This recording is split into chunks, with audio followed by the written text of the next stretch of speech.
Bonjour, alors là on se trouve devant le chantier des grands tétras, ça va être une de nos grandes nouveautés pour cette année. On a choisi vraiment de travailler sur le tétra parce que c'est un animal emblématique du Grand Est de la France, un animal qui est menacé et un animal qui est peu connu. Et donc finalement ça a rassemblé toutes les valeurs du parc quand on veut travailler sur cet animal, la conservation, le partage de la connaissance. Et pour mieux connaître cet animal, mieux le comprendre, ce que je vous invite, c'est de venir avec moi sur le chantier pour comprendre un petit peu ce qu'on prépare pour ces animaux.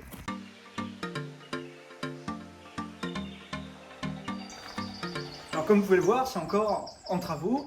On aura un point d'observation sur ces animaux avec effectivement cette sorte de refuge, on va dire, vosgien. On va bien entendu axer la scénarisation, la pédagogie autour de ce qui se passe pour cet animal dans le massif vosgien, avec une vraie question aujourd'hui qui nous taraude, hein. Est-ce que le grand tétra n'est pas notre dodo actuel? Qu'est-ce qu'on peut faire pour sauver cet animal? Donc c'est des choses qu'on va partager avec vous à travers tout ce qu'on est en train de vous préparer. Et puis vous avez pas une volière, mais 3 volières en réalité, dans laquelle les animaux vont évoluer. Alors pourquoi on a choisi de faire 3 volières? Tout simplement parce que dans le milieu naturel, les mâles tétras vivent plutôt seuls, se retrouvent sur les places de champs pour pouvoir parader, s'affronter, se combattre. Et là, je peux vous garantir qu'ils ne sont pas toujours très sympas les uns avec les autres. Et donc, si on maintenait 2 mâles tétras en fait ensemble, ils vont se bagarrer de façon assez importante et on a des risques de blessures qui pourraient être présentes. Donc, ce qu'on a choisi de faire, c'est faire une zone pour un mâle, une zone pour un autre mâle.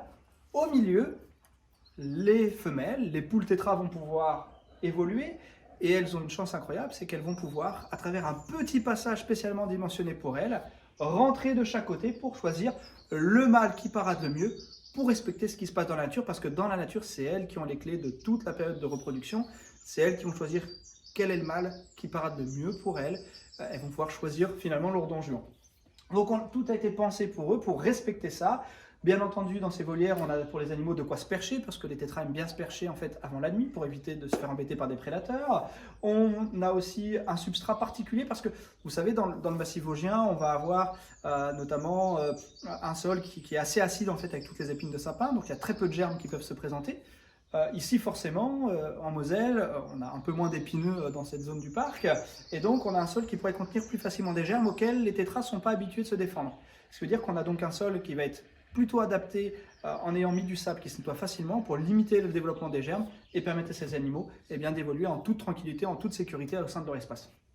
L'objectif, c'est bien entendu, c'est à la fois de permettre aux femelles de sélectionner leur mâle, de se percher, d'avoir tout ce qu'il faut pour exprimer un maximum de comportement naturel. Et bien entendu, là où on est très fiers, c'est que ce que vous allez pouvoir découvrir ici au courant du printemps, c'est unique en France. C'est le seul endroit en France où vous pouvez découvrir des grands tétras. Et donc on est très très fiers de pouvoir partager cet animal qui vraiment nous anime du plus profond de nos convictions.